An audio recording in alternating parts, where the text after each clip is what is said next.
جلیبیب اللہ کے نبی صلی اللہ علیہ وسلم کا لکھوایا ہوا خط جلیبیب لے کر جاتے ہیں اور مدینے کے اس گھر میں پہنچتے ہیں جس گھر کے اندر ایک لڑکی ہے اور وہ بھی بہت خوبصورت انصاری بیٹی۔ جلیبیب نے اس کے گھر کا دروازہ کھٹکھٹایا، لڑکی کا باپ باہر نکلا، دروازہ کھولا، اس نے کہا ہاں بولو جلیبیب کیسے آنا ہوا؟ جلیبیب نے کہا السلام علیکم۔ صحابی نے کہا وعلیکم السلام، آنا کیسے ہوا؟ یہ لیٹر دیا جناب محمد رسول اللہ نے۔ صحابی نے جب وہ لیٹر پڑھا تو اس میں لکھا ہوا ہے حاذہ رسالۃ من جانب محمد رسول اللہ صلی اللہ علیہ وسلم، یہ خط محمد رسول اللہ کی طرف سے دیا جا رہا ہے۔ آپ نے اس صحابی کا نام لکھ کر کہا تمہارے گھر میں ایک بیٹی ہے، میں جانتا ہوں کہ وہ بیٹی بھی بالغ ہو چکی ہے اور تم کہیں نہ کہیں اس کا نکاح کرنے والے ہو، میری نظر میں جلیبیب بہت نیک لڑکا ہے، لہٰذا اپنی بیٹی کا نکاح جلیبیب سے کر دو، اور یہ میں تمہیں مشورہ نہیں دے رہا ہوں بلکہ یہ میرا حکم ہے کہ تم اپنی بیٹی کا نکاح جلیبیب سے کر دو۔ جلیبیب کا چہرہ دیکھتا وہ صحابی، کہتا یہ کیسے ہو سکتا ہے، بیٹی میری ہے، اور جلیبیب کی شکل و صورت اتنی بھیانک، اتنی کالی شکل و صورت ایسی، کہتا ہرگز نہیں، میں اپنی بیٹی کا ہاتھ تمہیں کیسے دے دوں؟ جلیبیب کہتے ہیں میں کہاں کہہ رہا ہوں، مجھے تو اللہ کے رسول نے یہ لیٹر دے کر بھیجا ہے۔ اندر سے جب لڑکی جلیبیب کی اور اپنے باپ کی بحث سنتی ہے تو تھوڑا سا باہر نکل کے آتی ہے اور کہتی ہے ابو جان کیا بات ہے؟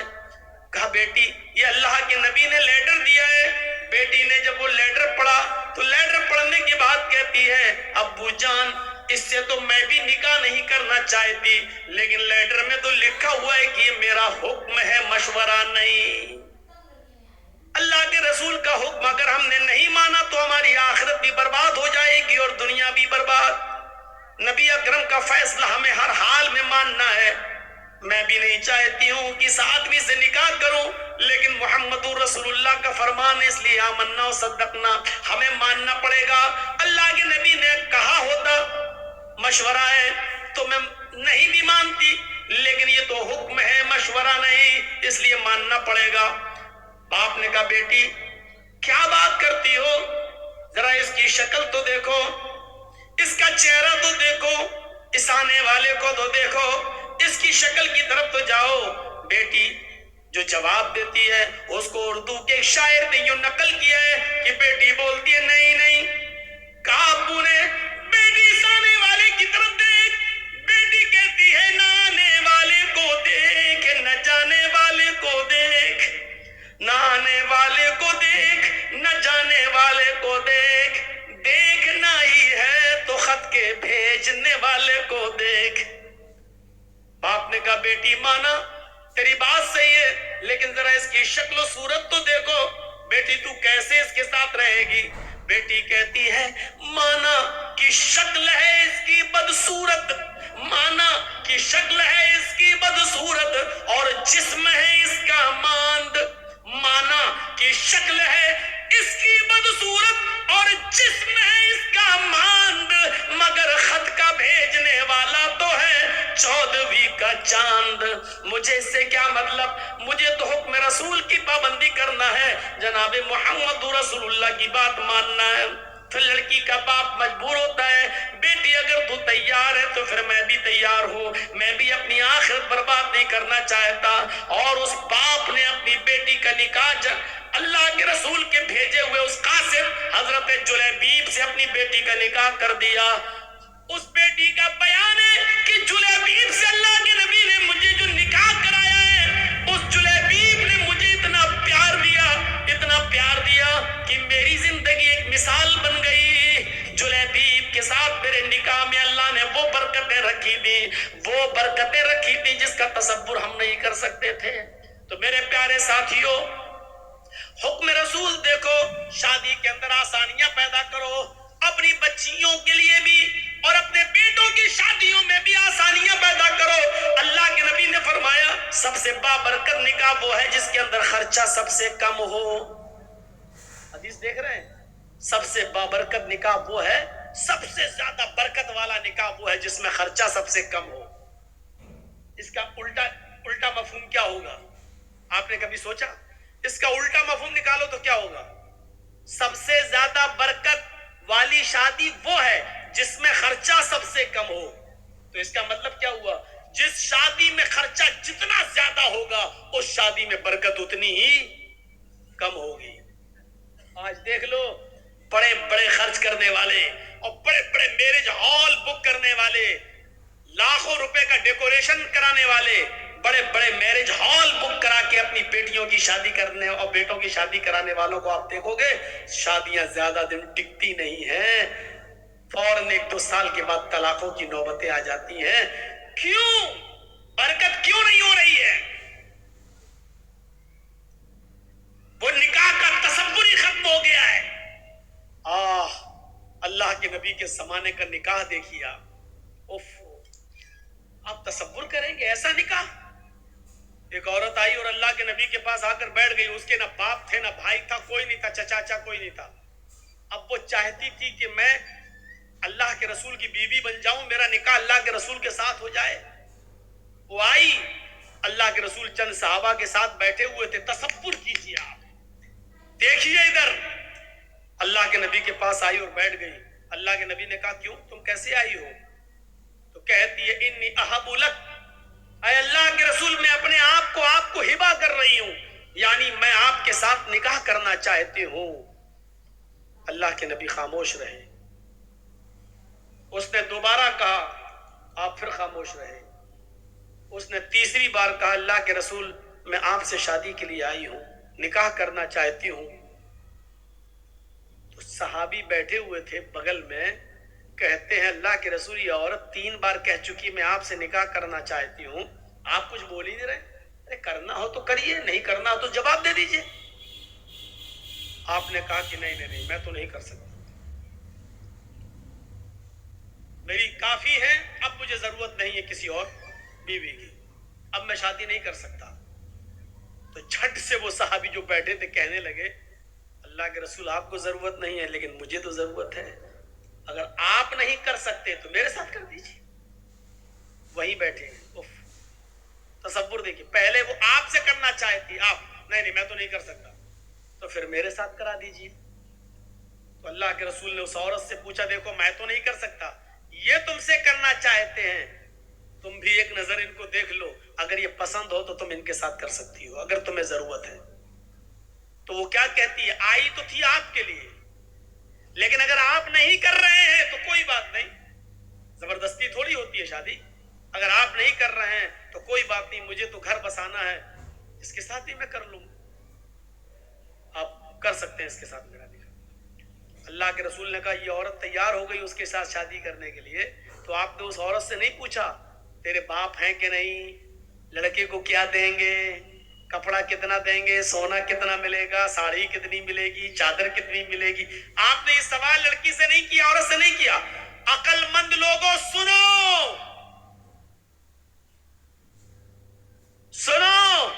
اللہ کے رسول نے فوراً اس صحابی کی طرف دیکھا اور کہا سنو وہ تیار ہے تم سے شادی کرنے کے لیے، لیکن تم بتاؤ کہ تم اپنی بیوی کو کیا دو گے، تمہارے پاس مہر دینے کو کیا ہے.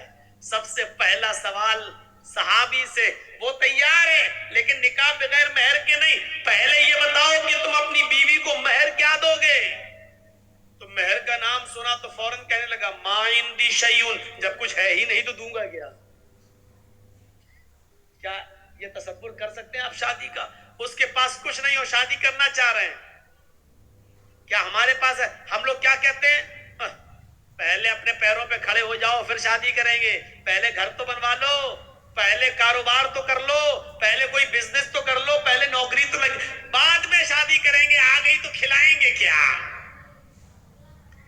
اللہ کے رسول نے اس صحابی سے پوچھا کہ تم مہر کیا دو گے، کہنے لگے کچھ نہیں ہے میرے پاس. اللہ کے نبی نے فرمایا جاؤ اپنے گھر میں تلاش کرو، شاید کوئی چیز مل جائے مہر دینے کے لیے. کہا ہاں ٹھیک ہے جا رہا ہوں. گیا گھر، اپنی ماں سے، اپنی بہن سے اور جو گھر میں ہوتے ان سے پوچھا کہ کچھ ہے، سب نے جواب دیا کچھ نہیں ہے. کہا کیوں؟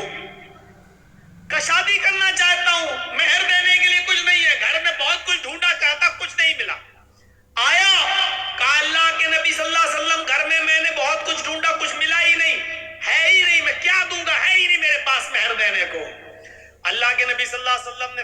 دوبارہ بھیجا.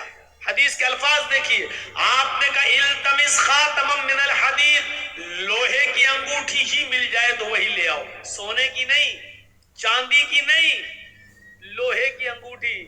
آج 2 روپے میں ہمارے میلے میں مل جائے گی. لوہے کی انگوٹھی مل جائے تو وہی لے آؤ, جاؤ. وہ صحابی پھر دوبارہ اپنے گھر گئے, بہنوں سے پوچھا, بھائیوں سے پوچھا, ماں سے پوچھا, سب نے جواب دیا ہے ہی نہیں. لوہے کی انگوٹھی بھی نہیں ملی. یعنی 5 روپے اس زمانے میں, 5 روپے اس زمانے میں تو کچھ اور, اتنا بھی نہیں تھا ان کے پاس کہ وہ لوہے کی انگوٹھی خرید سکے. آتے ہیں اور کہتے ما وجدت خاتما من الحدید, اے اللہ کے رسول مجھے لوہے کی انگوٹھی بھی نہیں ملی, اور اتنا ہے نہیں میرے پاس کہ لوہے کی انگوٹھی خرید سکوں. نہیں ہے. مایوس ہو گئے. اللہ کے نبی نے کہا تعجب ہے, تمہارے گھر میں کچھ نہیں ہو, چلے نکاح کرنا ہے, لوہے کی انگوٹھی بھی نہیں ہے, پھر مہر کیا دو؟ کہتا ایک چیز ہے, یاد آیا. اب دیکھیے یاد بھی آئی تو کیا چیز یاد آئی, آپ کو بھی ہنسی آئے گی. کہا کیا ہے؟ بولو بولو جلدی بولو, کیا ہے؟ کہتا عندی ازار, ایک لنگی ہے میرے پاس, تہبند لنگی. اللہ کے نبی نے کہا اچھا جا جا جا اسی کو لے آؤ. تو کہا اللہ کے رسول کیوں؟ ارے وہی تم اپنی ہونے والی بیوی کو مہر پہ دے دو لنگی. کہا اللہ کے رسول اس کو دے دوں گا تو باندھوں گا کیا میں؟ وہی تو پہن کے سوتا ہوں میں, وہی تو گھر میں رہتا ہوں تو وہی تو پہنتا ہوں میں. تو اللہ کے رسول نے کہا وہ پرانی لنگی ہے کہ ہاں. تو کہا وہ بھی تو نہیں دے سکتا ہے؟ کہا وہی ایک تو ہے جو پہن کے سوتا ہوں میں, اور کچھ نہیں ہے میرے پاس. تو کہا وہ بھی نہیں دے سکتا؟ کہا آدھی دے دوں گا, اس کو پھاڑ دیتا ہوں, آدھی دے دیتا ہوں. تو اللہ کے رسول نے کہا پھر آدھی اس کے کس کام کی ہے؟ جب تو لنگی کو آدھا کر دے گا, 2 ٹکڑوں میں بانٹ دے گا, اور آدھا اس کو دے گا, تو آدھے اس کی کوئی کام کی نہیں رہے گی, اور پھر آدھی تیرے پاس رہے گی, وہ بھی کسی کام کی نہیں رہے گی, پھر تو باندھ بھی نہیں پائے گا. ارے دینا تو پوری دے. اس نے کہا اللہ کے رسول آدھی میرے پہننے کے کام نہیں آئے گی, لیکن بچھا کے بیٹھنے کے کام تو آ جائے گی. نہیں نہیں پوری تو نہیں دوں گا, چاہے نکاح ہو یا نہ ہو, میرا پوری نہیں دے سکتا. اتنا بھی نہیں, اور نکاح تصور کیجیے آپ, ہمارے زمانے میں ہو سکتا ہے کچھ نہ ہو نکاح؟ بنتے ہیں ہم اپنے آپ کو اہل حدیث, بنتے ہم اپنے آپ کو مسلمان, بنتے ہم اپنے آپ کو محمد رسول اللہ کے ماننے والے. اور محمد رسول اللہ کی یہ شادی جو آپ کروا رہے ہیں ایک صحابی کے ساتھ, تصور کیجئے ہمارے سماج میں نہیں ہے. کہ اللہ کے رسول ایک لنگی ہے, آدھی دے سکتا ہوں. آپ نے کہا آدھی نہ تیرے کام کی نہ اس کے کام کی. بولا پوری نہیں دے سکتی. مایوس ہو گیا, بیٹھ گیا, جانے لگا. آپ نے کہا کہاں جا رہے ہو؟ جا رہا ہوں کھیتی کروں گا, باڑی کروں گا, کھیتی باڑی کروں گا, جا رہا ہوں, ہل چلاؤں گا, کھیت جوتوں گا, کام کروں گا, محنت کروں گا, کیا کروں گا یہاں. بڑی مشکل سے سوچا تھا کہ آئی یہ پریشان, اس سے شادی ہو جائے گی, جب مہر میں اٹک گیا میں. تو آپ نے کہا ادھر آؤ, اگر تیرے لیے محمد رسول اللہ کی شریعت نے بھی کوئی راستہ نہ نکالا تو کون نکالے گا؟ پھر تیرے لیے کون سا مذہب راستہ نکالے گا؟ پھر کون سا دین تیرے لیے راستہ نکالے گا؟ کیا کسی کے پاس کچھ بھی نہ ہو تو کیا اس کو شادی کرنے کا حق نہیں ہے؟ کیا اس کو اپنی پاکیزگی کے ساتھ زندگی گزارنے کا حق نہیں ہے؟ بیٹھو. بیٹھ گیا. آپ نے کہا یہ بتاؤ تمہیں قرآن کتنا یاد ہے؟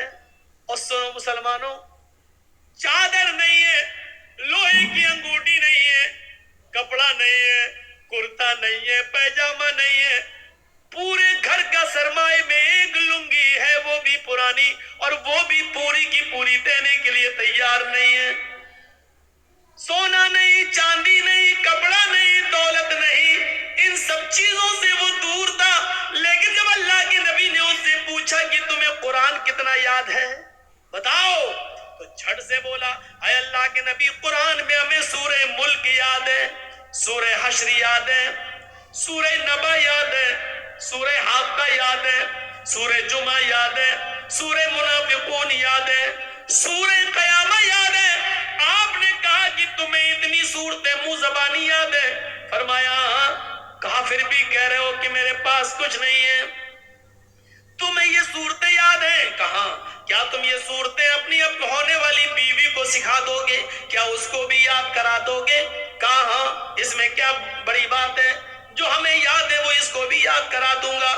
آپ نے فوراً اس عورت سے کہا اے اللہ کی بندی، تیرے ہونے والے شوہر کے پاس مال نہیں ہے، سونا نہیں ہے، چاندی نہیں ہے، انگوٹھی نہیں ہے، کپڑا نہیں ہے، ساڑی نہیں ہے، زیورات نہیں ہے تجھے دینے کے لیے، لیکن ہاں اس کے پاس قرآن کی صورتیں جو تجھے یاد کرا سکتا ہے۔ کیا میں انہی قرآن کی صورتوں کو مہر بنا دوں اور یہ مہر تو قبول کر لے، یہی صورتیں تیری مہر ہو جائیں؟ یعنی تیرا شوہر تجھے یہ صورتیں یاد کرا دے، تیرا پتی تجھے یہ صورتیں یاد کرا دے اور تو اسی کو اپنا مہر مان لے، کیا یہ ممکن ہے؟ کیا تو ایسا کر سکتی ہے؟ کیا مہر میں تو ان صورتوں کو لے سکتی ہے؟ چیخ پڑی اے اللہ کے نبی، بس کیجئے، بس کیجئے۔ جس عورت کے نکاح میں قرآن کی صورتیں مہر بن جائیں، جس عورت کی نکاح میں قرآن کی آیتیں، قرآن کی صورتیں مہر بن جائیں، اس سے زیادہ بابرکت نکاح کس کا ہو سکتا ہے؟ اس سے زیادہ خیر و برکت والا نکاح کس کا ہو سکتا ہے؟ پھر اللہ کے نبی صلی اللہ علیہ وسلم نے کھڑے ہو کر نکاح پڑھا دیا اور اس عورت کو خود قاضی بن گئے، اور اس کے چونکہ باپ نہیں تھے، ماں نہیں تھی، چچا نہیں، بھائی نہیں، کوئی نہیں تھا، تو خود اللہ کے نبی صلی اللہ علیہ وسلم اس کے ولی و سرپرست بن گئے۔ جس کا کوئی نہ ہو تو قاضی ولی بن سکتا ہے، نکاح پڑھانے والا ولی بن سکتا ہے۔ پھر اللہ کے نبی صلی اللہ علیہ وسلم اس کے ولی بن گئے، اس کے سرپرست بن گئے، اور آپ نے اس عورت کا نکاح اسی جگہ پر کر دیا ہے۔ نہ باراتیوں کا پتہ تھا، نہ ہاتھ میں مہندی لگائی گئی ہے، نہ ہلدی ملی گئی ہے، نہ اوٹنا ملا گیا ہے، نہ لڑکی والے لڑکے دیکھنے آئے ہیں، نہ لڑکے والے لڑکی دیکھنے، نہ چوروں کا پتہ، نہ ڈاکوؤں کا پتہ، نہ جہیز کا پتہ۔ میرے پیارے ساتھیوں، اسی جگہ شادی ہوئی ہے اور اسی جگہ سے رخصتی ہو گئی ہے۔ یہ سادہ والی شادی کے چرچے 1400 سال کے بعد آج بھی ہو رہے ہیں اور قیامت تک انشاءاللہ ہوتے رہیں گے۔ تمہاری شادیاں اتنی مہنگی کہ شیطان بھی پناہ مانگے۔ بتائیے اس کے چرچے کتنے دن ہوتے ہیں؟ زیادہ سے زیادہ 1 مہینہ، 2 مہینہ، 1 سال۔ پھر طلاق کی نوبت آ جاتی ہے تو یہ ہوتا ہے کتنا خرچ کیا تھا، دیکھو آخر کیا ہوا ہے اس شادی کا حال۔ میرے بھائیوں، اتنی سنجیدگی کے ساتھ کی گئی شادی کے چرچے 1400 سال کے بعد ہو رہے ہیں اور قیامت کی صبح تک ہوتے رہیں گے، کیونکہ ہمیشہ سادگی کے چرچے ہوتے ہیں، ہمیشہ سادگی مثال بنتی ہے، ہمیشہ سمپلٹی مثال آئیڈیل بنتی ہے۔ میرے بھائیوں، شہرت اور ریا نمود میرے بھائیوں آئیڈیل نہیں بنتی ہے۔ نکاح آسان کرو، نکاح آسان کرو۔ یہ آسان شادیاں تھیں، ہیرو ہونڈا، یاما، اور آج کل کون کون سی چلنے لگی، اپاچے۔ اور ہم تو چلانا بھی نہیں جانتے، اس لیے ہمیں تو گاڑیوں کے بس 3-4 ہی کے نام یاد ہیں۔ یہ سب گاڑیاں آج چل رہی ہیں اور مانگ رہے ہیں، اور پھر اس گاڑی پہ بیٹھ کے ایسے جاتا دماغ، شرم بھی نہیں آتی ہے اس بھیک میں ملی ہوئی گاڑی پر بیٹھنے میں، اور انٹرنیشنل فقیر بنا بیٹھ کے چلا رہا، پھر بھی شرم نہیں آ رہی۔ کیسے تیرا ضمیر کیسے گوارا کر لیتا ہے اس گاڑی پر بیٹھنے پر؟ تیرا دل کیسے برداشت کر لیتا ہے سسر کی طرف سے بھیک میں ملی ہوئی اس گاڑی پر بیٹھنے پر؟ مولانا جرجیز بھیگو بھیگو کے مار رہے ہیں، کیسے ضمیر گوارا کر لیتا ہے؟ اب ہاں یار، ارے گاڑی کب لی نہیں ملی ہے، کس شادی میں ملی، شادی میں فخر سے کہہ رہا ہے۔ ابے یہ بول بھیک میں ملی ہے، یہ کیوں کہتا ہے شادی میں ملی ہے، یہ کیوں کہتا ہے جہیز میں ملی ہے، یہ کیوں نہیں بولتا ہے مجھے میرے سسر نے انٹرنیشنل بھکاری سمجھ کے بھیک میں دی ہے؟ صحیح جملہ یہ ہے، یہ بولنا چاہیے تھا۔ سچ بولنے میں شرم آتی ہے، سچائی کڑوی ہوتی ہے نا، یہ بولو، سب سے زیادہ سٹیک جملہ یہی ہے۔ آپ ہنسیے مت، کتنے مولوی بھی اسی میں ننگے ہیں، ہم جیسے بہت سے مولوی بھی اسی فہرست میں آتے ہیں، وہ بھی موٹر سائیکل مانگتے ہیں۔ ہم انٹرنیشنل فقیر سب کو بول رہے ہیں، جس نے مانگی ہے اور جس کو ملی اس کو بول رہے ہیں، سب تو حوفے میں ملی۔